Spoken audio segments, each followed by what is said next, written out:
17도에서 22도로 오늘보다 2도에서 18도 정도 높겠습니다. KBS 제1라디오 저녁 종합 뉴스를 마칩니다. 배창복이었습니다.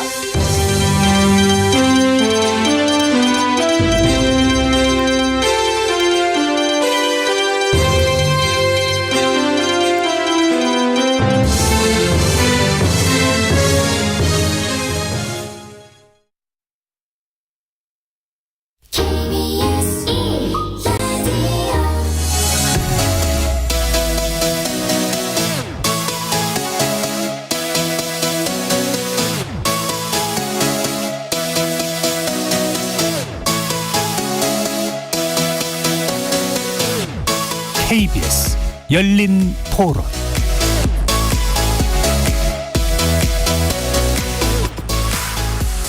안녕하십니까. KBS 열린 토론 정준희입니다.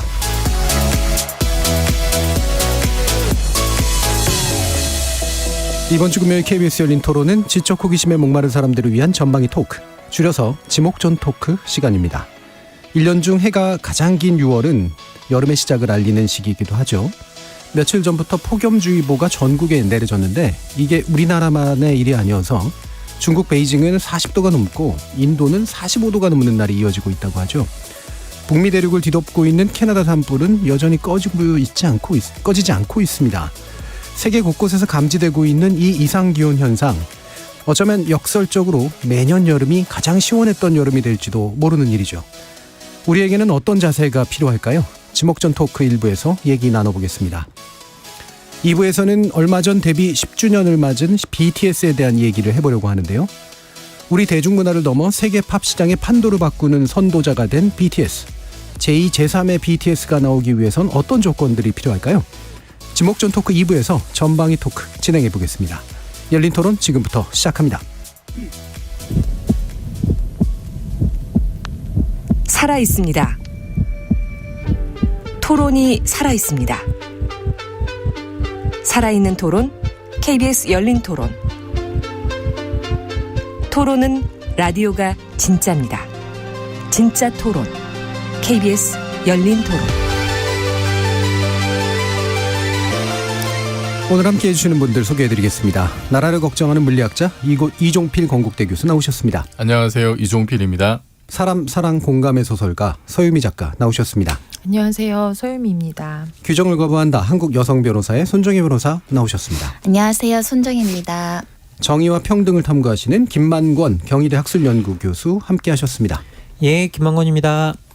이렇게 물리학자, 소설가, 법률 전문가, 정치철학자까지 각기 다른 전공, 개성, 지식을 가진 네 분의 출연자와 함께 만들어가는 지적 호기심에 목마른 사람들을 위한 전방위 토크. 문자로 함께 하실 분은 샵 9730으로 의견 남겨주십시오. 단문은 50원, 장문은 100원에 정보 이용료가 붙습니다. KBS 1라디오의 모든 프로그램은 유튜브를 통해서도 함께 하실 수 있습니다. 자, 1부 기후 문제이기도 하고 기온 문제이기도 하고 여름 문제이기도 한데 출연자의 픽 이종필 교수님이 선정해 주셨습니다. 이 중에 어떤 문제인가요? 더위의 문제인가요? 기후의 문제인가요? 더위로 시작해서 기후로 끝나는 그런 문제였어요. 며칠 전에 지금 이렇게 더울 때가 아닌 것 같은데 한밤에도 기온이 맞아요. 떨어지지 않고 벌써 열대야가 온 건가? 이런 생각이 들면서 일단은 그 자체로 좀 짜증이 나기도 하고 지금 제가 성적 처리도 해야 되고 학생들 시험돼야 되는데 작업 진도가 안 나가는데 너무 더워서 그렇다고 벌써 에어컨을 돌려야 되나 이런 갈등도 생기고 그리고 이게 항상 여름이 다가오면은 우리가 또 비슷한 주제로 많이 토론도 했던 것 같은데 매년 여름마다 지금 이런 주제로 계속 토론을 해야 되는가라는 상황이 이게 또 이제 심상치 않고 그리고 잠깐 이제 눈을 돌려보면은 방금 말씀하셨듯이 캐나다 산불 문제고 동남아 같은 경우에는 지금 뭐 베트남이나 태국이나 방글라데시도 기온이 뭐 45도? 이거는 상상하기 힘들 정도의 사실 온도잖아요. 그래서 많은 사람들이 병원에도 실려갔다 그러고 뭐 체감 기온이 50도 넘어가고 이러면은 사람이 살기가 어려울 것 같은데 이게 지금 동남아면은 남의 나라 일이 아닌 거거든요. 우리나라 지금 이렇게 막 열대야 폭염으로 좀 고생하고 있고 그래서 이게 아마도 이제 뭐 직접적인 원인은 여러 가지 있겠습니다만 또 근본적으로는 이제 기후 위기, 지구 온난화 이런 결과일 것 같고 그것 때문에 매년 이렇게 좀 예상을 뛰어넘는 일들이 계속 벌어지는 것 같아요. 예. 작년과는 또 다른 또 내년은 또 올해와 또 다른 내년이 될 것도 같고 그래서 예측을 벗어나는 극단적인 날씨가 매년 되풀이되는 거 아닌가 이런 걱정이 되고 현실적으로는 전기요금도 오른다는데 이거 어떡하지 그런 고민도 있고 그리고 세계 기상기구에서 앞으로 5년 안에 역사상 최악의 더위가 올 것이다 뭐 이런 얘기가 네. 있더라고요. 그래서 이게 처음 시작은 열대와 비슷한 무더위였는데 전기요금 걱정도 되고 좀 더 넓게는 정말 이 기후이기 때문에 매년 여름 이렇게 예상을 뛰어넘는 어떤 이런 상황을 우리가 어떻게 대처해야 될지 예. 그 고민도 되고 해서 같이 한번 얘기해 보자고 그런 의미로 이 주제를 골랐습니다. 예. 확실히 나라만 걱정하시지 않는 것 같아요. 온갖 것들이 다 걱정하게 되고 걱정도 팔자입니다. 수심도 가득하고 덥기도 하고 짜증도 나고 여러분들은 더위를 좀 잘 견디시는지 모르겠어요. 더위에 강한 분 혹시 있으세요? 아니면 약한 분? 강한 분?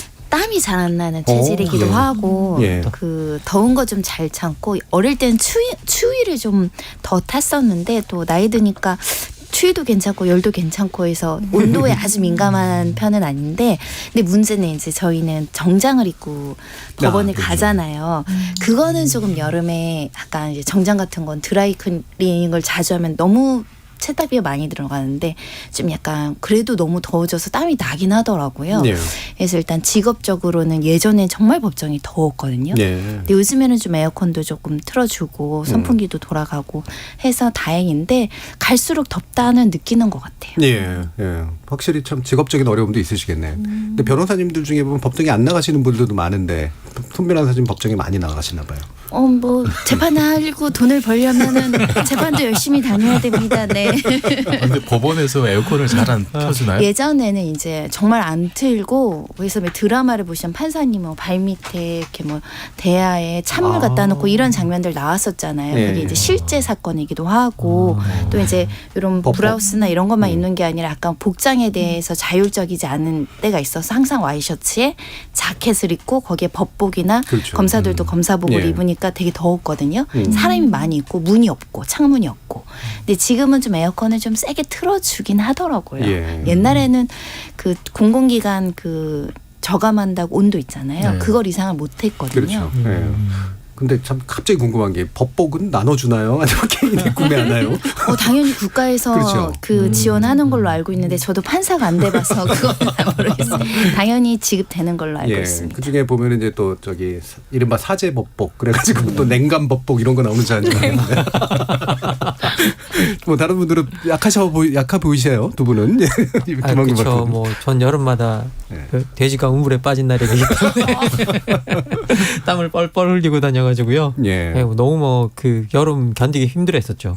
그래서 뭐 이렇게 시원한 은행 같은 거 좋아하고 그랬던 기억이 나는데 옛날에는 또 이렇게 에어컨이 저희 때만 해도 또 한참 뭐 이렇게 그렇게 널리 안 퍼져 있을 때가 많았고 그렇죠. 다 선풍기 쓸 때가 많았고 그래서 뭐 은행에 피서 사람들 많이 가고 뭐 그러던 시절이 옛날에 있었던 것 같아요.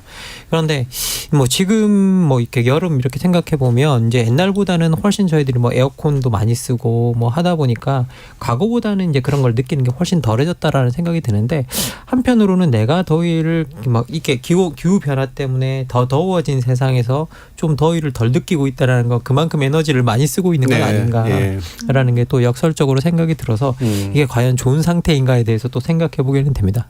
그러네요. 더위에 약한데 더위를 잘 견디게 된 거는 그렇죠. 뭔가 다른 게 있는 거죠. 예. 네. 서 작가님은. 저는 여름 되게 좋아해요. 되게 좋아하고 예전에 왜 94년 여름 되게 덥다는 얘기를 많이 하셨잖아요. 예. 94년도인데 저는 더웠던 기억이 별로 없고 예. 청바지를 입고 그냥 다녔던 것 같은데 지금은 사실 여름에 청바지를 잘 못 입겠어요. 요즘은 살껍데기가 너무 뜨거워서 정말 몸이 덥다는 느낌이라 껍데기가 덥다는 느낌이 막 드는데 예. 그래서 여름을 항상 좀 기다리고 여름을 되게 좋아하고 그랬는데 어느 순간부터 이제 약간 여름이 아직 되지도 않았는데 사실 우리 5월 때도 좀 더웠잖아요. 반팔도 많이 입고. 근데 예전 같으면 5월은 여름이 아닌데 여름의 느낌만 좀 와도 이제 여름을 기다리는 낭만이 아니라 약간 사람들이 이제 여름을 좀 두려워하게 되는. 네, 네. 그러니까 여름 좀 공포가 된 것 같아요. 올여름 얼마나 더울까. 이 얘기를 조금만 바람이 이제 따뜻해지면 하시는 것 같아서 아 정말 세상이 많이 변했구나라는 생각이 들고 여름 하면 막 옛날에는 그 뭔가 피서 뭐 바캉스 그래서 이렇게 좀 신나는 느낌이라면 뭐 그런 게 사라진 건 아니지만 이제는 폭염 뭐 열대야 그렇죠. 그리고 뭐 전력 뭐 예를 들면 뭐 전기요금 뭐 이런 거 그리고 뭐 감기 오히려 이런 얘기들이 훨씬 더 많이 나와서 아 좀 시대가 달라지고 있다는 생각이 들어요. 네. 사실 저는 더위를 잘 견디는 편이라 근데 나이 드신 분들이 그 더위 때문에 돌아가신다거나 뭐 그 더위 때문에 병을 먹는다거나 뭐 병이 걸린다거나 이러는 걸 잘 이해를 못했는데 몇 년 전부터는 아 그럴 수도 있겠다. 예. 그러니까 특히나 이제 차가운 데 있다가 좀 더운 데 있다가 왔다 갔다 하다 보면 이제 거의 완전히 정신이 없어지는 경우들이 많으니까 와 이게 이제 온도라는 게 정말 사람의 생명을 왔다 갔다 하게 할 정도로 되게 중요한 문제로구나. 몇 도 차이인데도 불구하고 어떠세요? 이종필 교수님도 힘들어하시는 그 모습이시긴 한데. 네.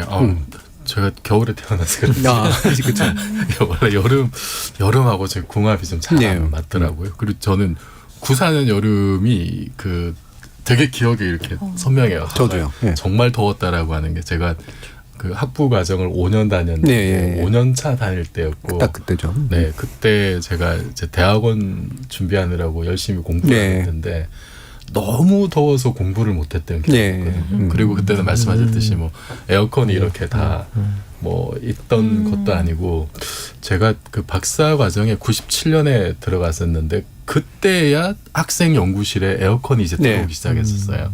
그 전까지는 뭐 학생들이 자유롭게 공부하는 공간에 뭐 냉방 장치가 그렇게 뭐 있는 것도 아니고 상대적으로 어떻게 보면은 그때는 뭐 그 시절 90년대 중반에는 이렇게 더워도 이렇게 하루 이틀 덥고 말았지. 그렇죠. 바짝 뭐 더웠죠. 폭염이 이렇게 이어진다라든지 열대야가 이렇게 뭐 엄청나게 길어진다라는 사실 또 그러지는 또 않았던 시절이기도 했고 그때랑 비교해 보면 지금은 정말 견디기 힘들 정도의 어떤 더위, 폭염 뭐 이런 게 지금 좀 지속되는 것 같아요. 열대야 일수도 많아지고 네. 폭염 지수도 사실 많아지고 저 같은 경우에도 사실은 이제 뭐 에어컨이라는 문명의 이기에 도움을 받지 않으면은 그러면 일상을 이어나가기가 좀 힘들 정도로 예. 저 같은 경우도 뭐 나이도 들어서 이제 그런 것도 있겠습니다만 정말 이게 그 뭐 회복 탄력성이라고 하던가 이제 그런 것도 사실 많이 떨어지고 그래서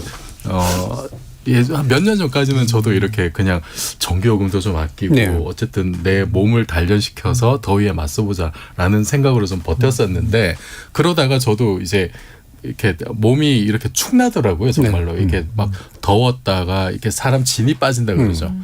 진이 빠지니까 몸의 저항력도 떨어지는 것 같고 뭐 그래서 대상포진 같은 것도 제가 앓은 적도 있고 그래서 몇 년 전부터 그 생각을 바꿨죠. 돈으로 해결할 수 있는 것이 가장 좋은 거다. 일단 살고 보자. 네. 몸이 이렇게 망가지는 것보다는 전기요금을 조금 더 많이 내는 것이 결국은 남는 장사다라는 생각을 하게 되더라고요. 예. 근데 올해는 다시 또 전기요금 오른다고 하니까 걱정이 되긴 하는데 일단은 내 몸 하나 건사해야 되니까 예. 또 고민이 많습니다. 예. 아, 참. 사실 이종필 교수님 말씀 들어보면 저하고 참 비슷한 궤적을 걸으셨는데 저도 94년은 그래서 기억하고 그래갖고 저도 그때 대학원을 준비했고 그때 이제 그 중앙도서관에 수족관이라고 부르는 네, 1층에 그 유리창이 있는 데가 있는데 거기가 냉방이 됐어요. 예, 제가 도서관 잘 안 가는 학생. 자주 가게 됐죠. 이제 그래서.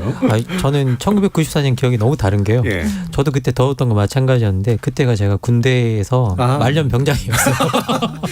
시원하게 보셨구나. 아니 뭐 그렇게 못 보냈어요. 못 보냈어요. 뭐 군대 에어컨 자체가 제대로 보급돼 있지도 않았고 그래서 저희 상대적으로 또 좀 나은 게 이제 말년 병장이라서 그나마 좀 나았는데 훈련도 좀 살살할 수 있고 그런데 그때 제가 이제 말년 휴가를 나왔었거든요.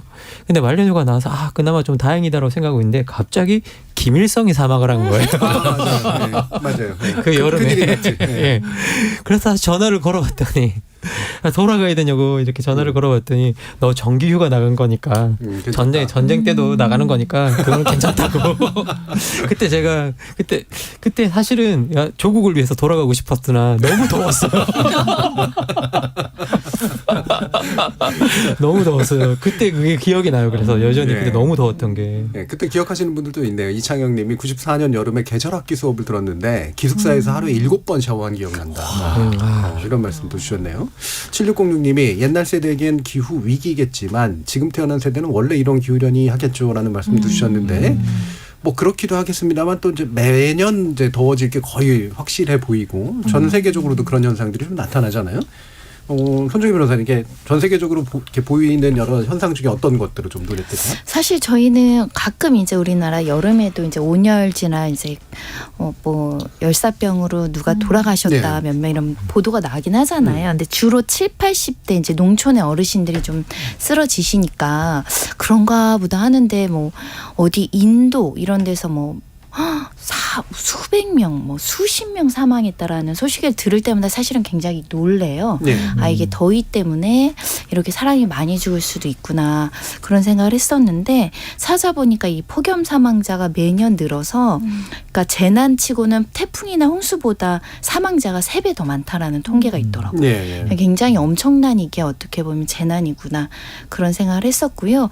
그래서 하도 문제가 되니까 이 재난관리법에 아예 폭염이 명문 규정으로 들어왔습니다. 사실 그래서 우리가 지금 올 여름도 되게 덥다라고 제가 네. 뉴스에서 봤는데 최고다 역대급이다 항상 매년 뉴스는 그랬던 것 같아요.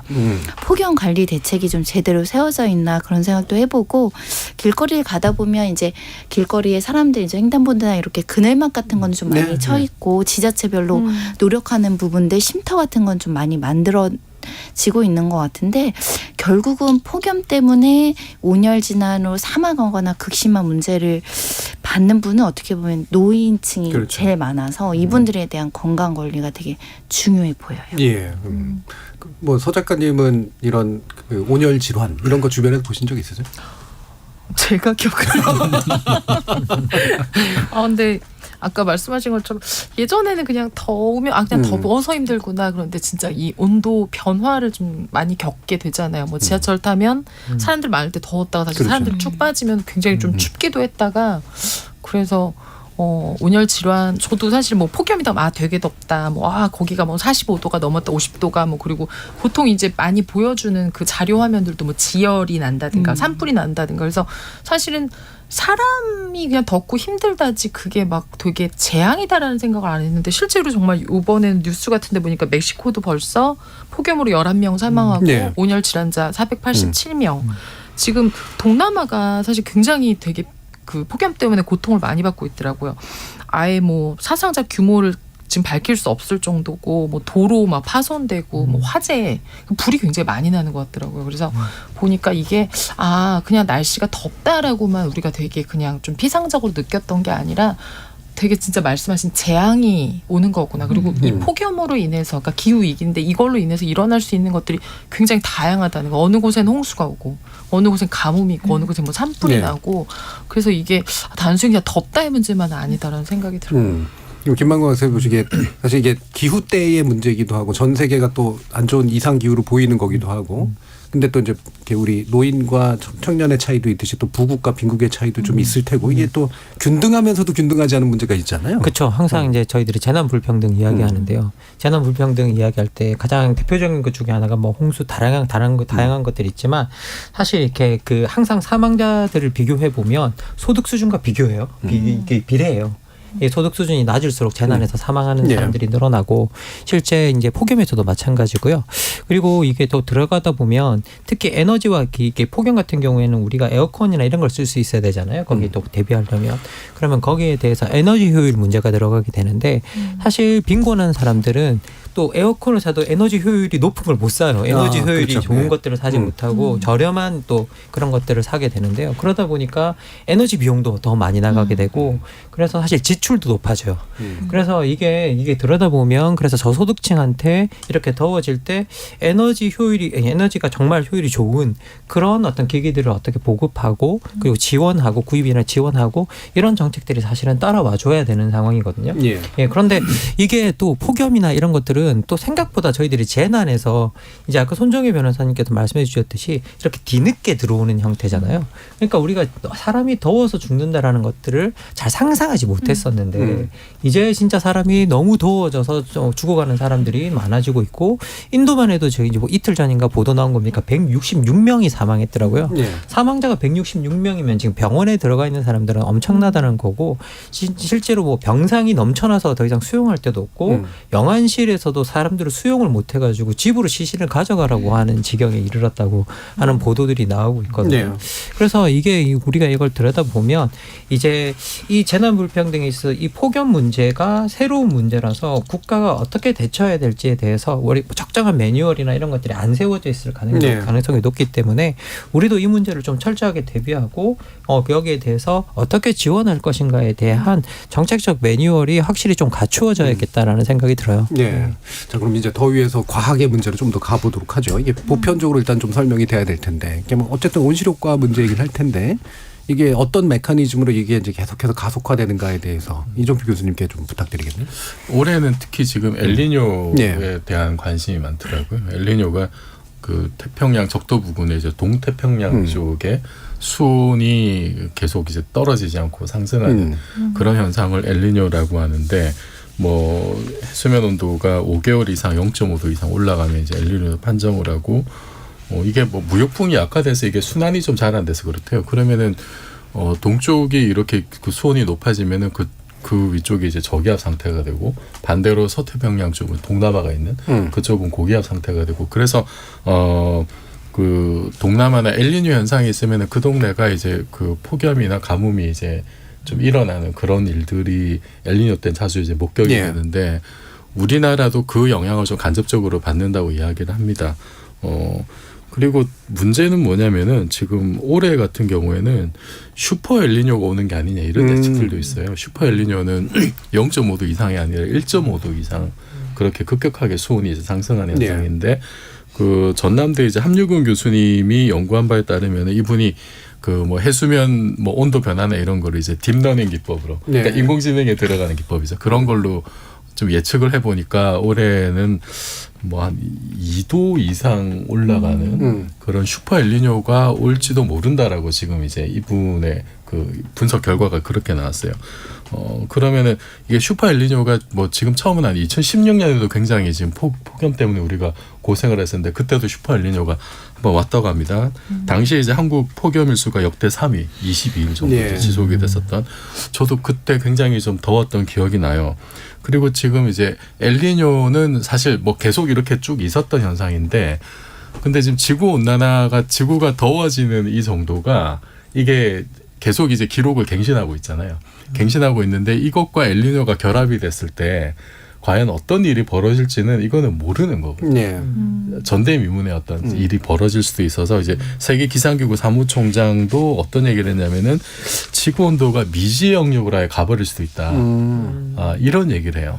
우리가 지금 파리 기후 협약 때 그 우리가 지금 노력을 하는 게 산업화 이후 지구 연평균 기온을 1.5도 이상 못 오르게 억제를 하자라고 지금 노력을 하고 있는데, 근데 올 들어서는 6월인가 그때 그 이제 산업화 이전과 비교했을 때 이미 1.5도를 넘어간 어떤 그런 뭐 아주 뭐 좀 짧은 뭐 시기이긴 하겠습니다만, 그런 지금 그 관측 자료도 있고 하기 때문에 이거는 정말 우리가 여태 경험해 보지 못한 어떤 새로운 단계로 가는 거예요. 이게 그러면은 뭔가 균형이 깨져버릴 수도 있고, 아니면 좋겠습니다만 뭔가 균형이 깨져서 우리가 뭐 어떻게 예측하거나 경험하지 못한 어떤 그런 길로 이렇게 만약에 지구의 기후가 이렇게 빠져든다라면은 그러면은 정말 좀 상상하지 못한 재앙이 생길 수도 있어서 그런 게 사실은 좀 걱정이 돼요. 근데 물론 이제 이 예측에 대해서는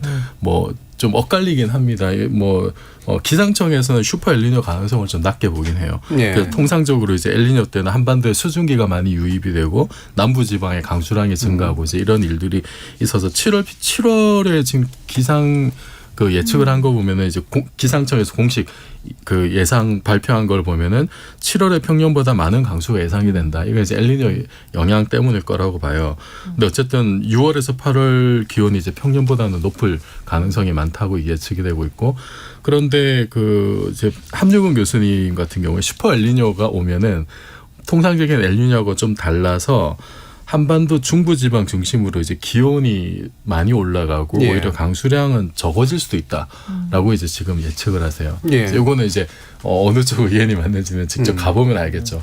가보면 알겠는데 어쨌든 우리가 이제 최악의 상황은 또 대비를 해야 되니까 이게 지금 뭐 만약에 정말로 2도 이상 올라가는 슈퍼 엘니뇨가 오면은 그러면은 어떤 일이 벌어질지 네. 사실은 좀 예측이 안 되긴 합니다. 자, 이게 참 역설적인 얘기긴 한데 어떤 일이 벌어질지 예측이 안 되니까 이게 잘 모르겠거든요. 그렇잖아요, 계속. 그러니까 아까 예를 이제 만약에 그래서 조금이라도 좀 들어봐야 될 것 같은데 뭐 엄청난 태풍이 온다든가 뭐 이런 것도 있을 수 있는 거고, 아까 뭔가 같은 끊어질 수 있다. 뭐 지구가 정실줄을 놓을 수도 있는 거잖아요. 그러니까 기후의 패턴 자체가 완전히 바뀔 수도 있다거나. 그러니까 대체적으로 이게 그 지구 온난화가 가속이 되면은 순환이 잘 안 되거든요. 예, 예. 순환이 잘 안 돼서 더운 쪽은 계속 더워지고 뭐 계속 대기 정체가 이제 많이 되니까 그래서 미국 같은 경우에 열도멸이라고 그러잖아요. 네. 그러니까 갇혀 있으니까 거기서 계속 이렇게 더운 열기가 그 안에서 계속 가열이 돼가지고 뭐 50도 가까이 올라간다든지 네. 아니면은 비 오는 쪽은 또 계속 비만 잔뜩 내려서 그렇죠. 중국에서 뭐 이렇게 엄청난 폭우, 유럽에도 뭐 마찬가지고 우리나라 같은 경우는 대기가 정체되면은 미세먼지나 이런 것이 빠지지 않고 이제 예. 며칠 동안 이렇게 갇혀 있다라든지 그리고 우리나라도 이제 폭염 일수가 연속적으로 계속되는 것도 이게 대기가 정체돼 있어서 그런 경우가 예. 많거든요. 그래서 그런 패턴은 여전히 좀 진행이 되지 않을까. 대기 정체로 인한 어떤 그런 고통. 그렇죠. 네. 그렇게 되면 이제 우리가 일상적으로 예측할 수 있는 범위는 야 덥다 한 30도 몇 도 이게 아닌 수준이 될 수 있는 것도 있을 테고. 자, 어떤 지표들 좀 보세요. 뭐 이렇게 보니까 이제 지구 평균 기온이 산업화 이전보다 1.5도로 제한하기로 했던 게 1.5도 이상 오르면 전 세계에서 폭염, 폭풍, 산불 그리고 기후 재난이 발생할 위험이 전부 다 훨씬 커진다고 합니다. 예. 그리고 이제 2도 정도 오르게 되면요 거의 뭐 수십 배씩 올라간다라고 이제 그렇게 이야기를 하고요. 그리고 전 세계 인구의 약 14%가 1.5도 올라갔을 때 극한의 폭염을 겪게 되고 3억 5천만 명 정도가 가뭄과 물 부족에 시달리게 된다라고 예. 이야기를 하고 있거든요. 사실 이게 그 해수면의 기온이 상승하면 또 우리나라 같은 경우에는 이게 폭풍도 자주 오고 그렇죠. 태풍도 자주 오고 뭐 이렇게 하는 이제 일들이 일어나고 있는데요. 실제 이 전문가들이 원래 2040년쯤에 기온 상승 정도가 산업화 전 대비 1.5도 정도로 넘을 거다라고 예측을 했는데 지금 유엔 산하 세계 기상 기구가 예측하는 바에 따르면 2027년 이전에 이제 1.5도 이상 오를 확률이 66% 이상이 된다라고 이제 그렇게 이야기를 하고 있고요. 그리고 이제 이게 우리가 지구 온도 상승폭을 이제 산업화 이전보다 1.5도로 제한하는 이제 국제사회 목표를 달성하려면 2030년까지 이제 2019년 온실가스 배출량에 비교했을 때 43% 정도를 감축해야 된다고 합니다. 그럼 엄청난 양을 감축해야 되는데 실제로 이제 그 우리가 저희들이 뭐 이것들 약속해서 이행하고 있는 것들이 잘 이행이 안 되고 있는 것 같아요. 그리고 이제 그래서 2022년에 기후 변화에 관한 정부 간 협의체 IPCC라는 게 있는데요. 여기서 기후 변화에 관한 이제 6차 보고서가 나왔는데 여기서 보니까 저도 좀 약간 놀라는 통계들이 나왔는데 지역별로 나눠보니까 북아메리카에서 거주하는 사람들이 연간 19톤의 탄소를 배출하고 있대요. 그런데 남아시아에 거주하는 사람은 2.6톤만 배출한답니다. 그러면 이건 선진국에서 배출하는 확률 배출하는 게 거의 그 5배, 6배에 이른다라는 결론이거든요. 그러면 사실 이제 국가별로 배출량의 격차가 나오게 되고 여기서도 국가별로 어떻게 보면 이 지구 기후 변화에 대해서 큰 목소리를 내고 있는 곳이 마치 선진국처럼 보이지만 예. 알고 보면 지금 현재도 사실 이 문제를 만들고 있는 주범은 알고 보면 선진국이라는 이제 이야기인 거 되는 것 같고요. 그리고 또 이제 우리나라도 이제 이렇게 들여다보니까 우리나라 같은 경우에는 이제 우리가 항상 이제 개발도상국의 지위에 있었기 때문에 여기 여러 가지 뭐 기후 협약이나 뭐 이런 것에서 많은 혜택을 좀 받았었거든요. 좀 면제도 받고 뭐 그랬는데 이제는 그럴 수도 없게 된 게 이제 보니까 1990년에 한국의 온실가스 배출량을 보니까 이게 2억 5천만 톤으로 세계 29위였다고 합니다. 네. 근데 이게 2020년에는 5억 9,800만 톤이 됐고요. 그래서 9위로 뛰어 올라 있는 상태고, 그리고 1800년대 이후에 쭉 한국가가 배출해온 이 누적 배출량을 보면 저희 나라가 이제 세계 17위에 이르는 상태고요. 예. 그리고 1인당 배출량 같은 경우에는 지금 현재 연간 1인당 이산화탄소 배출량이 세계 평균치가 7.3톤인데 여기 2배가 넘는 15.5톤을 배출하고 있어요. 네.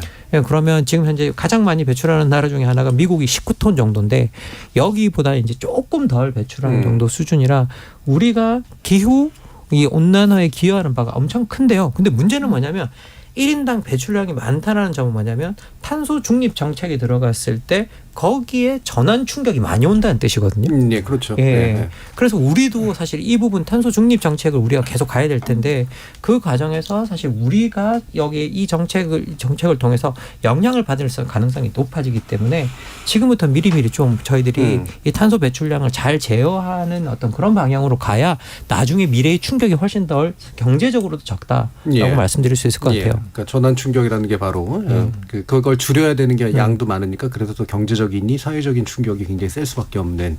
지금부터라도 뭔가 자꾸 뭔가를 해야 되는데 지금 백종철님께서 더워서 에어컨 켜면 내년 여름 더 더워지겠죠. 악순환입니다. 라고 한 예를 들어주셨는데 악순환에 걸릴 게 여러 가지가 지금 다 있잖아요. 손정희 변호사님. 네, 사실은 다 연결되어 있는 것 같습니다. 저희가 기후 재난이라고 이제 뭉뚱그려서 포괄해서 이제 아까 말한 가뭄, 홍수, 뭐 지금 열대야 모든 것들이 사실은 이렇게 반복되는 것 같아요. 예. 폭염 때문에 가물었고 가물어서 온도가 더 올라가고 온도가 올라가니까 화학연료를 많이 쓸 수밖에 없고 화학연료 쓰니까 탄소가 많이 나서 또 뭐 지구 온난화가 오존 관련한 농도가 높아지고 그럼 또 다시 가물고 화재가 이루어지게 사실 전반적으로 다 연결되어 있는 것이고 그 과정에서 사실은 말씀드린 것처럼 가장 취약한 계층 예. 그리고 잘못 없는 동물들, 식물들까지 이제 연쇄적인 피해가 발생하고 결국 동물하고 식물이 살 수 없는 토양이 되면 또 그 피해는 식량난으로 이제 우리 뭐 국민이든 세계에서 많은 부분들이 이제 피해가 발생하니까 문제는 어느 지도자가 딱 결단을 내려줘야 되는데 예. 그게 쉽지가 않죠. 예. 당장의 경제적인 손실과 또 어떤 발전 속도에 있어서는 뒤처질 수밖에 없고 예. 그 와중에 또 얌체처럼 먼저 이렇게 또 그 약속을 지키지 않는 나라들도 있고 그래서 사실 전 세계적인 노력이 필요한데 늘 말은 합시다 하고 잘 안 되는 것 같습니다. 예. 그런 얘기가 있더라고요. 유럽에서는 겨울에 스웨터를 입는데 미국에서는 여름에 스웨터를 입는다. 맞아요. 네, 미국은 정말 가보신 분들은 알지만 그 이유는 예. 미국이 한여름에 냉방을 예. 너무 상상 이상으로 춥게 해서 그렇다고 얘기를 하는데 방금 우리 김 교수님 말씀하셨듯이 우리나라도 1인당 탄소 배출량이 예. 만만치가 않아서 이게 누적 탄소 배출량이 17위라고 하는 거는 우리는 뭐 19세기, 18세기, 19세기에 산업화 안 했잖아요. 그렇죠. 예. 산업화 기간이 굉장히 짧은데도 누적한 게 그렇죠. 17이라는 거는 이건 뭐 최근에 엄청나게 많이 사실 배출한다는 거고 그리고 그 결과로 사실 그 연평균 기온 상승률이라든지 해수면 온도가 올라가는 거는 세계 평균에 그보다 한 2배 가까이 되거든요. 예. 굉장히 좀 경각심을 가져야 되고 탄소 배출도 사실은 우리가 IMF 시절에 정말 힘들어서 경제활동이 위축이 돼서 그 기간 동안에 예년에 비해서 탄소 배출량이 한 30-40% 정도 줄었다 그래요. 예.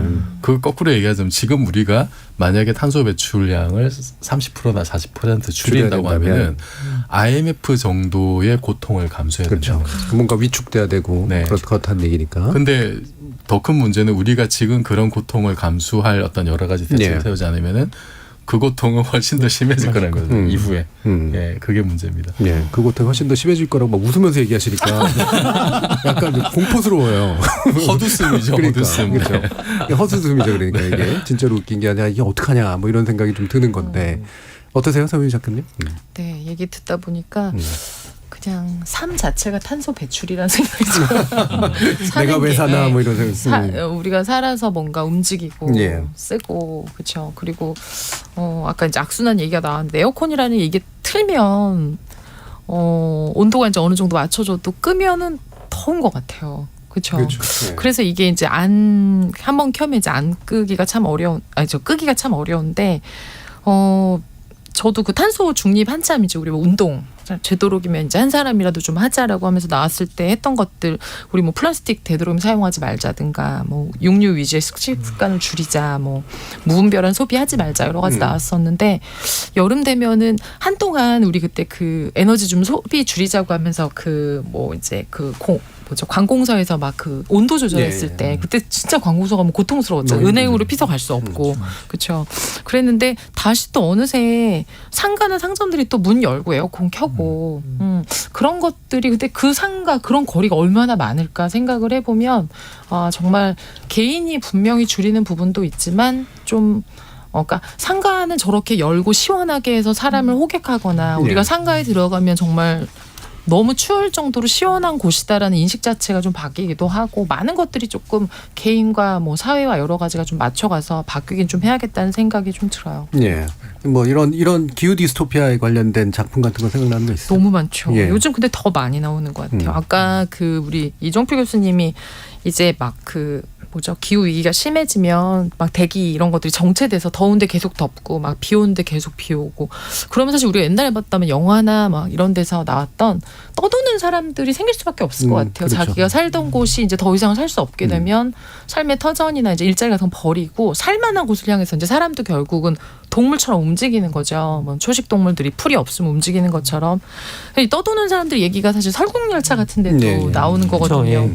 너무 지구 그 온난화가 심해지니까 그 대책으로 이제 그 콜드 웨더 세븐이라고 하는 그 냉각제를 살포하는데 부작용이 와서 이제 빙하기가 오니까 사람들이 이제 이 빙하기에서 살아남기 위해서 그 열차에 타는데 열차는 자급자족 시스템이 돼 있고 너무 재밌게 이제 그 안에서 이제 다 그 빈부격차에 맞춰서 칸칸이 되어 있어서 그걸 타고 지구가 이제 정상화가 될 때까지 떠도는 건데 굉장히 이제 비유적인 거죠. 그 안에도 자본주의의 어떤 그 기온이 계속 남아 있고 그러면서도 지구가 나아지길 기다리면서 또 계속 떠돌고 하는 게 나오는데, 뭐 보면 아직은 아까 예측이 불가능하다고 말씀하셨기 때문에 기후 위기 뭐 문학 작품이나 영화를 보면 나중에 이럴 것이다 한 가지로 이야기하는 게 굉장히 다양하게 하는 것 같아요. 그래서 뭐 2004년도에 투모로우 같은 경우도 온난화하면서 빙하 얘기를 했었고, 그리고 또 근래에 나왔던 뭐 그 날씨의 아이 신카이 맞고 또 굉장히 인기 많았던, 여기는 아예 이제 날씨를 막 바꿀 수 있는 이제 사람이 나오고, 또 뭐 비포 더 플러드라는 거는 또 홍수가 나는 것에 대한 얘기. 그래서 어떤 영화는 홍수에 대해서, 어떤 영화는 빙하에 대해서, 어떤 영화는 또 가뭄에 대해서, 우리도 뭐 고요의 바다도 물이 없어서 가는. 그래서 굉장히 그 다양한 방식으로 인간에게 이제 다가올 공포에 대해서 얘기를 하고 있는 것 같아요. 그 보면은 이제 과학이라는 게 이렇게 현실에 대해서 명확하게 얘기를 해줌으로써 미래를 고민하게 만들고, 문학이라든가 작품이 이렇게 경험하지 못한 것들을 상상해서 간접 경험하게 해주고, 그러면 없었던 걸 있게 만드는 게 정치잖아요. 정치가 잘하고 있는 것 같습니까? 잘 못하고 있죠. 실제 이제 저희들이 UNHCR 같은 이제 국제 난민 기구를 들여다보면, 국제 난민 기구에서 새롭게 지금 파악하고 있는 난민 유형이 기후 난민이에요. 기후로 인해서 이제 자기가 사는 땅을 떠날 수밖에 없는 난민이 새로운 유형들이 등장하고 있고, 그런데 이게 국제 기구상으로는 현재의 그 규정상으로는 대응을 할 수가 없어요.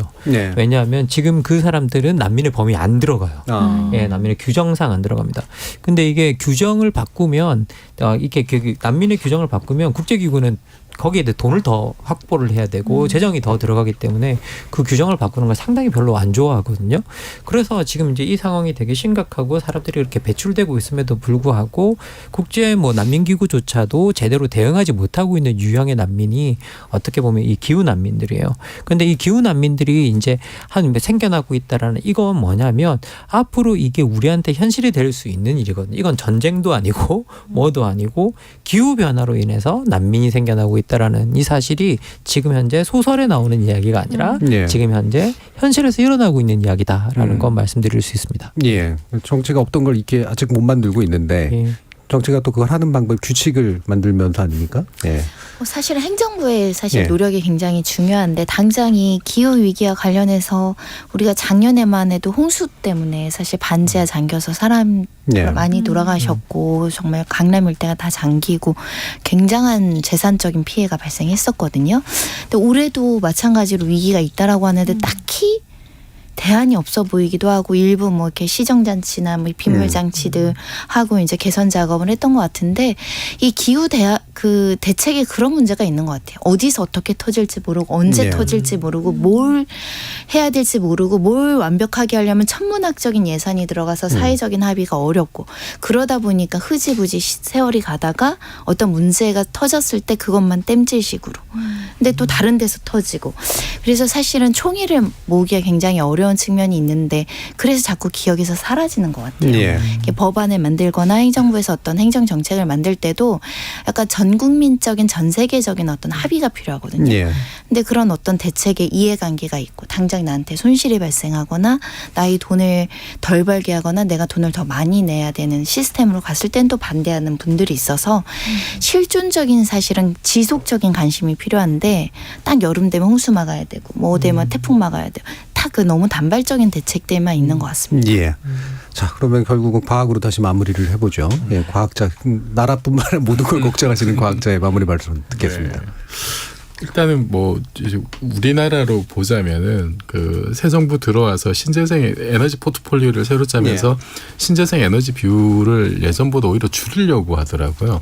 그러니까 뭐 원자력을 뭐 친원전을 하든 말든 저는 그것과는 별개로 할 걸 해야 된다. 신재생 에너지는 어쨌든 30% 이상은 늘려야 된다라고 하는 게 제 생각이에요. 그것이 지금 앞으로 다가오는 상황에 여러모로 뭐 국제적으로든 외교적으로든 뭐 모든 면에서 사실은 그건 좀 필요한 것 같아서 거기에 대해서 좀 획기적인 발상의 전환을 해야 되지 않을까라고 좀 부탁의 말씀드리고 싶고 그리고 2050년 탄소 중립하려면은 지금부터 산술적으로 계산해도 사실은 2030년까지는 대략 2018년 대비 한 40% 가까이 줄여야 돼요. 예. 이거는 그냥 단순 계산하면 그냥 나오는 거거든요. 예. 그러니까 비상한 각오를 해야 된다. 미국이 그 인플레 감축 법안 하면서 천문학적인 돈을 쏟아부어서 결국 하는 게 신재생 에너지로 바꾸고 완전히 에너지 구조를 바꾸는데 그렇게 천문학적 돈을 쓰는 거거든요. 그 우리도 사실은 그 피할 수 없는 문제라고 하는 좀 경각심을 가져야 되고 국제적으로는 작년에 그 기후변화협약 당사국 중에 COP라고 하죠. COP에서 사실은 그 화석 연료 사용을 규제하는 데 대해서 좀 되게 느슨하게 얘기가 됐었어요. 그래서 올해는 두바이에서 열린다고 하는데 좀 이 부분에 대해서 좀 더 강력한 어떤 좀 조치가 국제적인 합의가 좀 나와야 되지 않겠는가. 예. 우리나라도 거기에 가서 적극적으로 목소리를 좀 냈으면 좋겠습니다. 알겠습니다. 오염수가 안전하다고 얘기해주는 과학은 많던데, 예, 그렇죠. 기후가 물론 위험하다고 얘기해주는 과학도 많긴 한 것 같은데. 똑같은 과학인데도 정치를 움직이는 과학은 또 종류가 다른 것 같아요. 왜 그럴까? 과학을 정치에 악용을 해서 그런 거죠, 사실은. 그러니까 과학은 정보를 줄 뿐인데 그 정보를 어떻게 자기의 어떤 당파적 이해로 갖다 쓰느냐. 거기서 여러 가지 문제가 많이 생긴 것 같아요. 네, 다시 정치 문제로 갈 것 같은데 가진 않고 마치겠습니다. 감사합니다. 예. 자, 그래서 1부는 기후위기에 관련된 문제 그리고 폭염에 관련된 문제를 다양한 시각에서 좀 다뤄봤습니다. 여러분은 지금 KBS 열린 토론과 함께하고 계십니다. 토론은 치열해도 판단은 냉정하게 복잡한 세상을 바꾸는 첫걸음은 의외로 단순할지도 모릅니다. 평일 저녁 7시 20분 당신을 바꾸는 질문 KBS 열린 토론 정준희입니다. 지적 호기심에 목마른 사람들을 위한 전방위 토크 소설가 서유미 작가, 손정혜 변호사, 정치철학자 김만공 교수 그리고 물리학자 이종필 교수 이렇게 네 분과 함께하고 있는데요. 자, 이번 주에 제작진이 또 네 분이 잘 못할 것들을 또 던져주셨습니다. 네, BTS와 대중문화에 관련된 이야기인데요. 자, BTS는 저희가 종종 다뤘습니다만 다루는 이유가 이제 바로 얼마 전에 데뷔 10주년을 맞았고요. 그걸 통해서 다양한 행사들이 또 있었습니다. 바로 여기 여의도 근처에서도 바로 이제 큰 행사가 있었죠. 자, BTS와 대중문화 어떻게들 10년을 벌써 10년인가 하시는 분들도 좀 계시긴 할 텐데 어떤 기억들을 가지고 계신지 서유미 작가님부터 좀 말씀해 주시죠.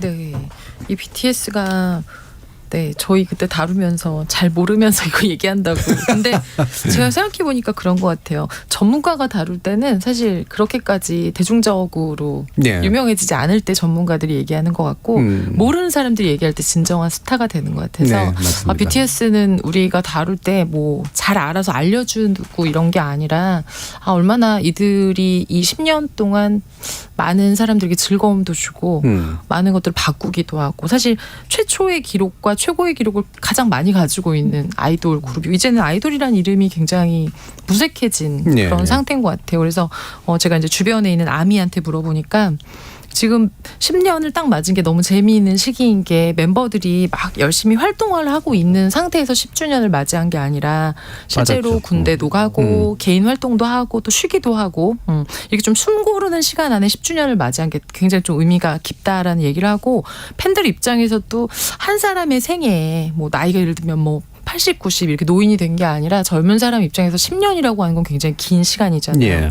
그래서 삶에서 자기도 한 시기가 지나가는 걸 목도하는데 그걸 내가 좋아하는 그리고 특히 2013년에 데뷔해서 처음에 흑수저 아이돌이라고 불리면서 조금 각광받지 못하던 그래서 마치 정말 성경 말씀처럼 시작이 미약했는데 창대해지는 걸 같이 함께 예. 목도하면서 왔던 게 자기네들에게 너무 큰 경험이어서 BTS를 보고 아미로서 있을 때 어떤 느낌이 드느냐 제일 많이 했던 얘기가 뭐였냐면 더 나은 내가 되고 싶다. 예. 전 그게 굉장히 감동적이었어요. 네. 더 나은 내가 되고 싶다. 네. 실제로 성장형 아이돌이기도 맞아요. 했고 팬클럽 자체가 또 같이 성장하는 그런 분위기가 굉장히 컸는데 이정필 교수님은 보니까 아까 보니까 뮤직비디오 막 뒤늦게 막 와서 보고 막 그러셨던 것 뒤늦게 같아요. 본 거야. 복습한 겁니다. 복습. 예전에 봤던 기억을 다시 떠올리기 위해서 복습한 겁니다.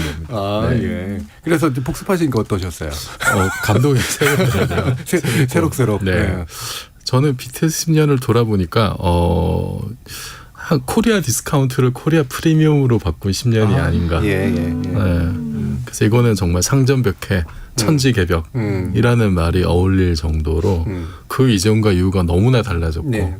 뭐 이제 서태지와 아이들이 나오면서 한국 대중문화가 완전 뒤집어졌는데 그것을 능가하는 엄청난 변화가 BTS 등장으로 이루어진 것 같아요. 네. 이게 전문가들은 이제 그 세계 팝 음악계 자체 판도를 바꿨다 이제 이런 얘기들도 하던데 뭐 사실 그 부분은 이제 제가 잘 모르는 부분이라 뭐라고 이제 할 말은 없고 근데 그냥 일반 국민으로서 그냥 이렇게 옆에서 슬쩍 보는 팬으로서 보자면은 BTS가 가지고 온 어떤 한국을 알리고 어떤 그런 한국의 위상이 바뀌고 한 거는 정말 이거는 천지개벽이라는 말을 빼고는 할 수가 없는 게 아닌가.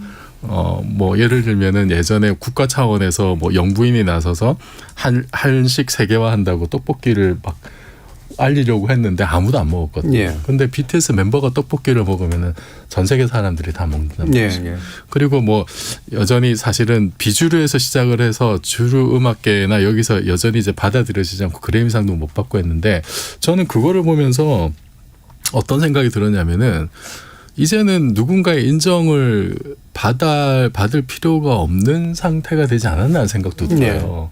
오히려 좀 그런 기준이 너무 낡았다. 셀룰러 폰만 사용하던 사람들이 스마트폰을 두고 이러쿵 저러쿵 하는 얘기 같고 이제 예전부터 우리는 이제 선진국 뭐 미국이나 일본에서 뭔가 인정을 받아야 그렇죠. 뭔가 성공하고 좋은 거라고 생각을 했는데 BTS의 등장은 그걸 다 바꾼 게 아니냐. 그냥 우리가 좋다고 느끼고 우리가 판단하는 것이 그것이 가장 정확한 것이고 그거를 누가 남이 평가하는 걸 기다리고 이러던 때는 지나버렸다. 다른 사람의 기준에 연연할 필요가 없다라는 걸 오히려 BTS가 증명을 해준 그런 10년이었던 것 같습니다. 그렇죠. 그래서 거기에 대한 좀 우리의 새로운 인식의 변화가 아직 못 따라가는 게 아닌가. 여전히 막 인정받으려고 하고 이미 그 시대가 지났고 한국에서 잘하면은 세계에서 통한다라고 하는 걸 이미 BTS가 증명을 했고 그 새로운 시대에 맞는 어떤 우리의 마인드도 바꿔야 되지 않느냐 그런 생각이 드네요. 그러니까 이른바 인터넷에 많이 떠돌던 뭐 듀유노 싸이, 듀유노 김치, 듀유노 김연아, 듀유노 지성박 이 수준이 이제 아니라는 거잖아요. 이미 넘어섰다는. 듀유노랑 BTS라고 얘기할 필요가 없는 거죠. 필요가 없어요. 김만고 뭐 저는 사실 이제 BTS라는 그룹에 대해서 그렇게 뭐 아는 건 별로 없는데요. 근데 제가 이제 BTS를 처음 알게 된 건 2018년 이제 말쯤에 제가 외로움 연구하고 있었을 예. 때인데요. 이게 2018년 1월에 영국에서 외로움부 장관이 임명됐습니다. 맞아요. 예. 근데 이제 뭐 사실 정준희 교수님이 더 잘 아시겠지만 이게 영국에서 미니스터는 사실은 장관이 아니라 차관급이잖아요. 그렇죠. 예, 차관급 어쨌든 그게 임명이 됐었는데 우리나라에서는 뭐 장관이 임명됐다고 보도가 되고 그러면서 이제 뭐 외로움에 대한 관심도 높아지고 우리나라에도 최초의 뭐 외로움에 관한 여론조사도 나오고 그러고 있어서 제가 그걸 따라서 이제 뭘 연구를 하고 있었는데 그때 이제 뭐 청년 세대들이 느끼는 외로움이 사실 이렇게 그 모든 기록들 모든 지금 통계를 들여다보면 전 세계에서 제일 외로운 게 10대와 20대거든요. 그래서 지금 뭐 노인들이 외롭지 않습니다. 제일 외로운 건 지금 청년들이요. 청년들이 통계적으로 제일 외로운데 그래서 이런 걸 좀 따라가 보려고 뭐 검색하고 자료를 찾던 중에 그냥 노래 한 곡이 딱 걸렸었어요. 그게 이제 140503 새벽이라는 건데 이게 뭐 14년 5월 3일 새벽이라는 뜻인 것 같아요. 근데 여기서 이제 이걸 이 노래 이 랩을 하는 친구가 어거스트 D라는 친구였는데 근데 이게 가사가 너무 인상적인 거예요. 그래서 이게 듣고 뭐 이렇게 이야기가 내용이 뭐냐면 자기가 연습생으로서는 막 이렇게 성공하기 위해서 100점짜리 인생을 살고 있는 것 같은데 이제 그러다 보니 인간관계에서는 대인 기피증도 생기고 그리고 빵점짜리가 되어버린 상황이라고 이야기를 하면서 친구와 가족 모두가 잠시 나에게 머무르고 다 떠나가 버리는 그런 상황에 대해서 이제 이야기를 하면서 자기가 외롭지 않은 척 살고 있다라는 식의 가사가 이제 너무 처음에 인상적이었어요. 예. 그래서 그 래퍼의 이제 노래들을 좀 찾아보기 시작했는데 그래서 이제 724-148 같은 노래 같은 경우는 자기가 서울에 와서 30만 원으로 새벽 알바하면서 꿈을 쫓던 시절에 관한 이제 이야기들이 나오거든요. 근데 여기에 내용이 이제 타고난 부잣집 아이들이 있는 거죠. 그러면서 이제 소위 말해서 타고난 자들과 자기 사이 자기가 이제 느끼는 어떤 그런 불평등 같은 것에 대해서 처음으로 느끼는 그런 감정들 그리고 서사들 이런 이야기가 나오는데 그 안에 보면 패기, 오기, 슬픔 하지만 내가 여기서 패배주의로 머무르진 않겠어라는 어떤 그런 서사들이 좀 보였고 그리고 거기서 또 찾아가다 보니까 이 스킷이라 그래서 이제 잠시 이렇게 래퍼들 사이에 노래를 이어가는 과정 속에 보니까 이제 이 이야기 서사의 이렇게 극처럼 나오는 장면이 있어요. 예. 근데 여기서 자기가 어떻게 계속 랩을 할 수 있었는가에 관한 이야기를 하면서 믿어주는 단 한 사람 형이 있었기 때문이다라고 이야기를 하거든요. 내가 형이 있었기 때문에 믿어주는 그 한 사람이 있어서 내가 이걸 할 수 있었다고 이야기를 하는데 사실 그때 그 이야기를 들으면 좀 배웠던 게 믿어주는 그 한 사람이 되는 어른이 돼야겠구나라는 생각이 좀 들었었어요. 그 이야기를 좀 들으면서. 그래서 그때 너무 인상적이어서 그걸 따라가다 보니까 친구가 어거스티라는 사람이 BTS의 슈가더라고요. 예. 그래서 이제 BTS라는 그룹을 알게 됐어요. 그래서 사실은 BTS 슈가인지도 모르고 들었어요. 처음에 모른지도 듣고 그랬었는데 이제 그러면서 조금씩 듣게 되고 그리고 이제 사실은 슈가에만 관심이 머물고 있었는데 뭐 여러분 다 아시다시피 다이너마이트가 워낙 유명해졌었잖아요. 그러면서 이제 이게 보면서 멤버들도 다 알게 되고 이름도 알게 되고 이제 뭐 그렇게 되었던 경우인데요. 근데 이렇게 따라가다 보니까 이제 이게 참 특이한 그룹이다라는 생각이 드는 경우가 많은 사람들이 이게 그 K-팝과 뭐 BTS를 동일시하는 경우도 많지만 이게 해외에서 같은 경우에는 K-팝 팬, BTS 팬들이 K-팝 팬과 자기 자신의 정체성을 동일시에 놓지 않는다 그래요. 예. 그래서 나는 BTS 팬이지 K-팝 팬은 아니다. 라고 이제 그렇게 이야기하는 경우가 상당히 많다 그럽니다. 예. 그러면 이건 K-팝과 다른 자신들만의 뭔가가 있다라는 거거든요. 그 자신들 간에 뭔가 팬들과 소통하는 방식, 해외 팬들과 소통하는 방식, 다양한 국적의 팬들과 소통하는 방식이 있고 그 세계관이 있다라는 건데 그 세계관이 사실은 전 세계의 그 모든 이렇게 다른 인종과 이런 걸 통해서 공감을 얻었다는 거잖아요. 예. 그러면 그런 공감을 얻을 수 있는 그런 세계관의 구축이라는 점이 상당히 인상적이었고 그런 것들을 어떻게 구축했을까를 좀 연구해 보는 게 저한테도 좀 필요할 것 같다라는 생각이 좀 듭니다. 예. 그러니까 결국 뭐 요약을 해보면 공부하다 보니까 알게 됐다. 죄송합니다. 그렇죠? 공부하다 보니까 알게 됐고 또 이것도 있는 것 같아요. 뭐 유명해서 좋아하게 된 게 아니라 원래 좋아했는데 유명해지더라. 뭐 이런 것도 있는 것 같고 선구안도 있으시네요. 이게 뭐 그냥 우연히 연결된 겁니다. 손 변호사님. 저는 사실 지금의 BTS는 약간 종교에 가까운 종교적 신드롬, 종교적 영향력, 오히려 종교보다 훨씬 더 지구에는 훨씬 선한 영향력을 끼치고 있지 않나 그런 생각 많이 하고요. 처음에는 사실은 혼낼 수도 있는데 방탄소년단이라는 그룹명을 들었을 때 좀 깼죠, 솔직히. 약간 촌스러웠어요. 그래서 그럼요. 뭐지? 예, 예. 뭐지? 했는데 그게 이제 BTS가 되면서 이거는 좀 세련는 아주 단순했는데요. 예. 우리 아들들이 너무 좋아해서요. 불타오르네 이걸로 맨날 춤추고 같이 놀았던 것 같아요. 초등학생들도 엄청 좋아하는데 어느 순간 제 주변에 막 3, 40대, 40, 50대 어머니들이 암이라고 하면서 막 티켓팅하고 막 이러고 엄청 또 막 굿즈 사시고 해서 이거는 진짜 세대를 아우르는구나 그런 생각을 했었고요.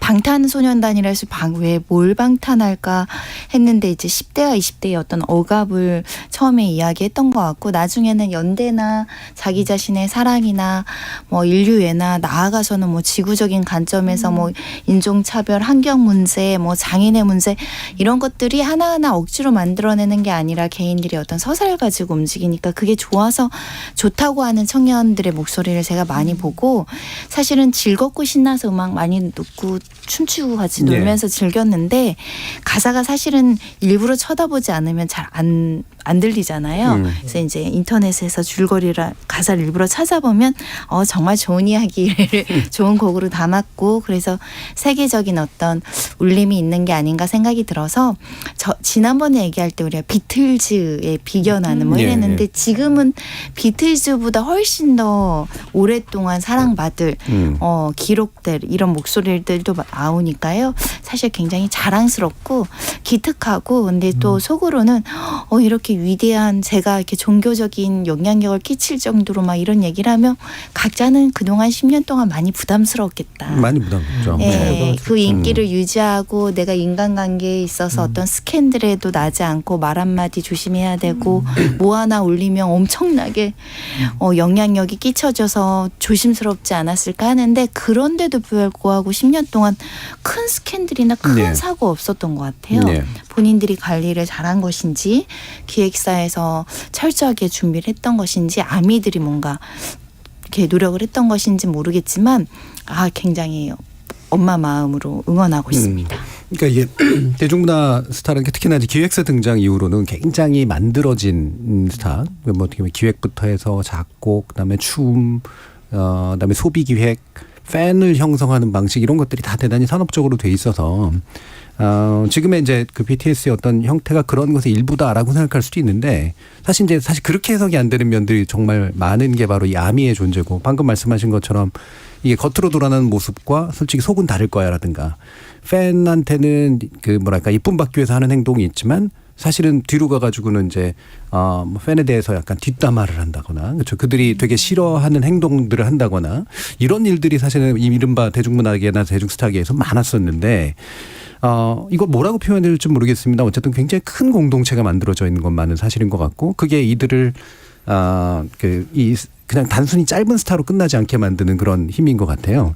그래서 이게 아미의 문제 그리고 이 거대한 일종의 세계관의 문제 이걸 어떻게 이제 볼 것이냐. 뭐 여러분들이 잘 해석해 주실 거라고 생각하지는 물론 않습니다만 뭐 이런 것들을 보면서 느끼는 것들이 분명히 있으실 것 같거든요. 말씀 한번 들어볼까요?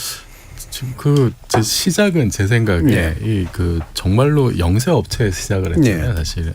그래서 국내에서는 주목도 잘 못 받았고 방송에 나오지도 않았고 그래서 BTS가 사실 초기부터 그렇게 직접적으로 팬과 소통하려는 창구에 공을 많이 들였던 것 같고 그것이 뭐 유튜브라든지 SNS라고 하는 새로운 미디어하고 굉장히 잘 맞았고 우리나라 사람들이 그런 걸 또 참 잘하고 드라마에서 하듯이 어떤 감정의 빌드업이라고 하는 그 섬세한 부분이 분명히 있기 때문에 그거를 굉장히 이게 참 신기한 게 분명히 팝인데 팝 음악 장르인데도 보면은 그것이 스토리텔링이 들어가 있는 거거든요. 네. 사실은 그 둘이 결합을 한 게 BTS와 아미의 탄생이 아닌가라고 생각을 하고 근데 그 내용들이 또 보면은 그게 팬과 소통하는 것이 그냥 옛날과 같은 어떤 자기들이 만든 문화적 상품을 가지고 이렇게 소개하는 정도가 아니라 그거를 통해서 뭐 말씀하셨듯이 세계관을 공유하게 되는 거죠.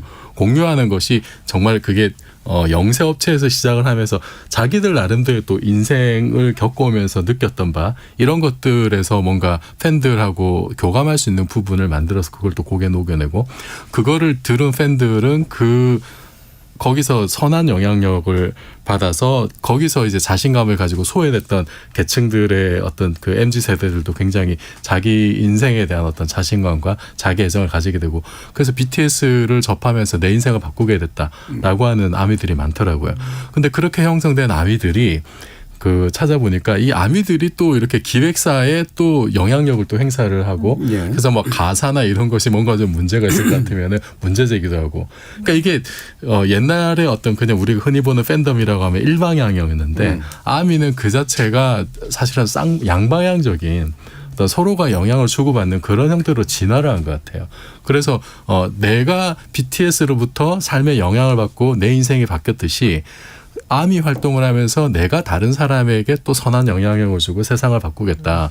이런 생각이 굉장히 많은 것 같아요. 그래서 옛날의 팬덤하고는 질적으로 좀 다른 게 아니냐. 네. 능동적으로 활동을 하려고 하는. 그래서 뭐 보면 원인은 아미라고 하는 자선단체도 있는데 뭐 전 세계 아미 28개 단체가 연합해서 만든 거기서 여러 가지 좋은 일들도 하고 때로는 그 블랙 라이브스 매더 운동에도 엄청난 액수를 기부하기도 하고 뭐 미얀마 같은 데서는 또 뭐 이렇게 한국 말로 BTS 팬들 중심으로 그 미얀마 현실을 알리기도 하고 그래서 예전 우리가 옛날에 봐왔던 것과는 어떤 그냥 팬덤이라고 치부할 수 없는 어떤 새로운 형태의 어떤 그 팬과 그 아이돌 간의 관계를 만들어낸 게 아닌가. 예. 이거는 계속 좀 연구를 해봐야 될 것 같아요. 그렇죠. 이게 옛날에는 그냥 스타는 공급자고 그러니까 대중문화 상품을 공급하는 거고 팬은 그냥 가장 광적인 소비자고 그런데 사실은 서로가 서로를 잘 안 믿어.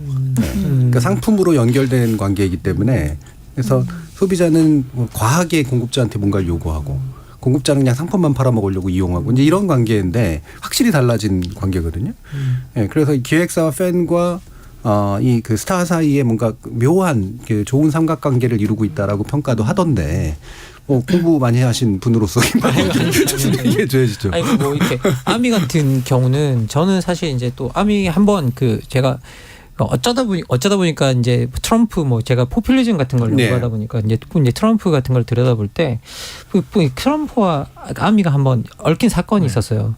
트럼프가 선거 유세 때 엄청나게 혐오 발언으로 선거 동원을 하고 있었는데 여기에 선거 유세장에 정말 많은 사람들이 신청해서 트럼프가 딱 들어갔는데 이게 나 정작 이게 입장한 사람은 30% 정도밖에 안 되는 거예요. 그 입장권을 아미들이 미리 쭉 해서 안 가버린 거예요. 거기에.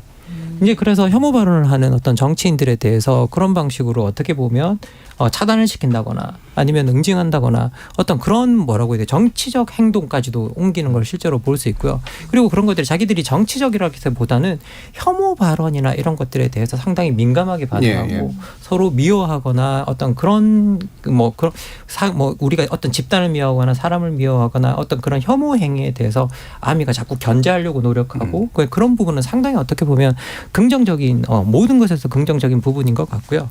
그리고 이제 더 나가서 여기 들여다보면 또 이제 특이한 게 뭐 사건이 BTS와 관련한 뭐 사건이 있을 때마다 그러니까 뭐 이게 하나의 예를 들자면 이 BTS의 지민이 그 사실 이렇게 그 원자 폭탄이 그려진 티셔츠를 입어가지고 이제 한번 이제 그 됐을 때 그때 이 팬들이 백서를 발간하거든요. 여기 다양한 직업군을 가진 팬들이 이제 백서를 발간하고 그리고 자기들이 반성해야 될 점 그리고 어떻게 보면 모든 폭력에 대한 반대 그런 메시지들을 쭉 담았는데 사실 저도 이 보고서를 다운로드 받아서 그때 이제 봤던 기억이 나요. 그래서 이제 그거 보면 그 내용이 되게 감동적이에요. 진짜 이게. 그래서 그거 읽었을 때는 상당히 저는 어떤 생각이 드냐면 현실적 대응량이 학자들보다 나은데? 라는 그렇죠. 생각이 솔직히 그렇게 들었어요. 솔직히 정부보다도 나은 것 같아요. 학자들 뭐 정부보다 훨씬 잘하는데 이 친구들이 이 생각이 들었어요. 그리고 전 세계의 친구들이 그걸 다른 언어로 만들었어요. 다른 언어를 하는 친구들이 그걸 다 만들었더라고요. 그것도 저는 사실은 엄청나게 놀라운 일이라는 생각이 들었고 그래서 약간 이 글로벌한 차원에서 다른 언어를 가진 사람들이 어떤 같은 것들을 향해서 이야기할 수 있는 공론장을 만들어내는 힘 자체가 아미가 가지고 있는 어떤 공공성이 아닐까라는 좀 생각이 좀 들고요. 그리고 여기 이제 뭐 이렇게 들여다보면 실제 저도 사실은 그 이야기를 또 깜짝 놀랐었는데 작년인가 재작년에 작년 맞을 겁니다. 한국 외대에서 BTS 국제학술대회가 열렸었거든요. 근데 이게 그냥 일시성으로 열린 게 아니라 보니까 제3회 국제학술대회인가 그렇더라고요. 그러니까 이게 뭔가 연례적으로 계속 열리는 국제학술대회가 BTS를 하나의 주제를 두고 거기에 학자들이 모여서 국제 행사를 한다는 것 자체도 사실은 조금 놀라웠던 일인 것 같아요. 예. 그만큼 어떻게 보면 뭔가 공적인 관심사를 가질 수 있는 영향력을 발휘하고 있다라는 거거든요. 그러면 그것들이 무엇인지에 대해서 그 안에 있는 복잡 다양한 어떤 그런 메시지, 주제, 현상 같은 것들을 우리가 좀 더 궁극적으로 열심히 탐구해 볼 필요는 있지 않나라는 예. 생각이 듭니다. 지금 예. PD님이 올려주신 그 내용을 보니까 제목이 되게 훌륭합니다. 예. 예. 그러니까 팬데믹 이후 시대의 새로운 인간성, 휴머니티에 대해 환영합니다. 뭐 이런 주제예요. 예. 굉장히 훌륭하네요. 예. 저는 기존에 이제 아이돌 스타들이나 대중 스타들이 오래가지 못했던 이유가 신비주의라든가 이런 비밀주의 이런 것들을 좀 오랫동안 지속하고자 했던 게 조금 있었던 것 같아요. 그 약간 스타는 좀 달라야 되고 특별해야 되고 인간적인 모습보다 조금 더 색다르고 좀 특별성을 추구하다 보니까 본인들도 지치고 본인들도 적응하기 어렵고. 근데 이제 BTS는 어찌됐든 본인과 팬들이 뭐 예를 들면 뭐 어떤 유튜브라든가 SNS 중에서 직접 소통해 나가면서 어찌됐든 인간적인 면모나 자신의 생각을 이야기하기 시작한 면이 많은 사람한테 공감을 줬던 것 같고, 그래서 이제 아미라는 조직이 내 이야기를 하고 싶은데 착한 이야기를 같이 하고 싶다는, 예, 예. 그러니까 쉽게 말하는 착함을 연대해서 뭔가 우리 같이 BTS가 구심점이 돼서 해보자라는 세력화의 모임이 이제 암이라고 보여요. 그러니까 팬덤이지만 어떻게 보면 지구에서 우리가 굉장히 선한 영향력으로 좋고 옳고가 딱 그 선 자르듯이 기준이 있는 건 아니지만 그래도 사회 보편적으로 인류라든가 연대의식이라든가 사회적 소수자를 보호해야 된다는 의식을 가지고 우리가 BTS가 그렇게 되길 바라고 BTS가 그런 영향력을 행사하는데 우리 아미가 돕고 또는 우리가 이끌자 하는 모임으로 해석이 돼서, 사실은 이런 문화적인 형상은 굉장히 어떻게 보면 종교적인 단체들이 굉장히 선한 의지를 갖고 선한 행동을 네. 할 것 같지만 가끔은 종교적인 단체들이 잘못된 그럼요. 신념으로 네. 인류에게 피해를 준 네. 적이 많잖아요. 아까 종교적인 영향력이 있다고 말씀드렸는데, 근데 이런 방향으로서 영향력을 끼친다고 한다면 이 사람들 덕분에 아티스트, 제가 이제 BTS라면 예. 정말 열심히 착하게 살아야겠다고 생각할 것 같고요. 그 팬도 내가 나쁜 얘기를 하려다가도 내가 암이면 이렇게 살지 말아야겠다라고 예. 생각할 것 같고, 예. 그런 것들이 이제 많은 사람들한테 본보기가 되는 것 예, 같아요. 그렇죠. 이게 이제 그냥 겉으로 보이는 데서 그냥 착한 척을 하는 문제가 아니게 됐기 때문에 굉장히 질적으로 달라진 문제인 것 같은데, 이 가운데서는 그래도 문화를 매개로 가장 많은 팬을 가지고 계시는 서유미 작가님의 말씀을 또 한 줄의 팬. 아니 팬을 그렇게 무시하시는데. 근데 아미들은 서로 막 전우라고 부르고 예. 방탄 유니버스라고. 그러니까 우리가 하나의 세계다. 그래서 아미는 BTS와 자신들 동일시. 그러니까 네. 근데 우리가 팬으로서만 그런 게 아니라 BTS도 마찬가지로 우리가 아미와 하나다. 우리가 따로 있는 것이 아니다라는 생각을 많이 하더라고요. 그래서 BTS가 어떻게 보면 대중 가수들이 하듯이 늘 사랑 얘기만 하지 않고 네. 되게 거대하고 커다랗고 되게 근원적인 얘기를 많이 하는 것처럼 아미도 단순히 그냥 팬으로서만 존재하는 게 아니라, 제가 아까 더 나은 내가 되고 싶다라는 것들이 그들에게 있다는 게, 이들이 내가 아미라는 이름에 부끄럽지 않게 살겠다라는 생각을 되게 많이 하더라고요. 그리고 아미라는 걸 밝힌 게 무슨 약간 신분 같은, 제 주변에 네, 뭐 네. 누구 아미래 그럼 무한 신뢰를 하는 거예요. 그래서 그러니까 예전에 그래서 팬들끼리 좀 견제하잖아요. 제가 옛날에 친구들이 예를 들면 같이 누구를 좋아한다, 가수를, 그러면 아니 그 오빠랑 나랑 결혼할 거 아니야.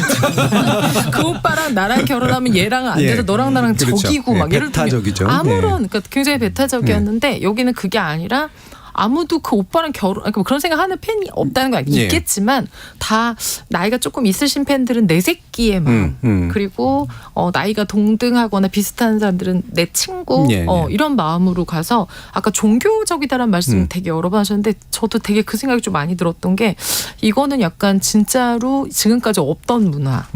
그리고 단순히 진짜 내가 그냥 CD 사주고 뭐 음원해주고 굿즈 사주는 팬과 이런 입장이 아니라 내 삶을 견인하는 효과. 예. 그래서 저는 사실은 뭐 그렇게 아미가 아니어도 저도 벅차는데 이들이 얼마나 벅차다는 느낌이 들었을까 생각했던 게, 그 유엔에 가서 3번이나 연설을 하잖아요. 네, 네. 근데 그것도 저는 참 BTS가 되게 그냥 뭐라 그럴까, 참 사람을 잘 안다고 생각했던 게 처음에 영어로 하고 그 다음에는 이제 점차 영어와 한국어를 네. 섞고 맨 마지막에 한국어로 이제 전원이 하는데 그때 저도 벅찼는데 아미들이 정말 막 울고 그랬다 그러더라고요. 그래서 우리에게 아까 말했던 다른 예를 들면 정치가 답답하게 하고 예. 여러 가지가 답답하게 했던 것들을 BTS가 우리의 마음을 정말 많이 위로하면서 와서 예. 진짜 이들에겐 종교적인 어떤 느낌을 줄 수 있겠다 이런 생각이 들어요. 예.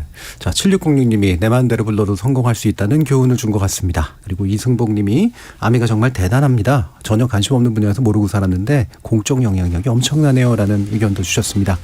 자, KBS 열린 토론 지목전 토크는 이 정도로 마무리할까 하는데요. 오늘 함께 계신 네 분 손종희 변호사, 김만공 교수, 이정표 교수, 서유미 작가 네 분 모두 수고하셨습니다. 감사합니다. 감사합니다.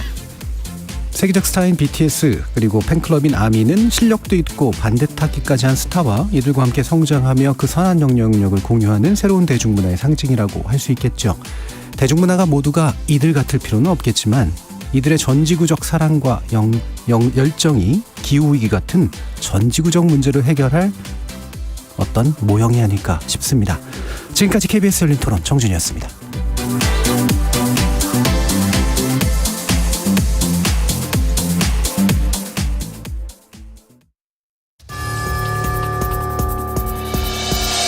해마다 여름철이면 장마와 태풍, 집중호우 등으로 많은 피해가 발생합니다.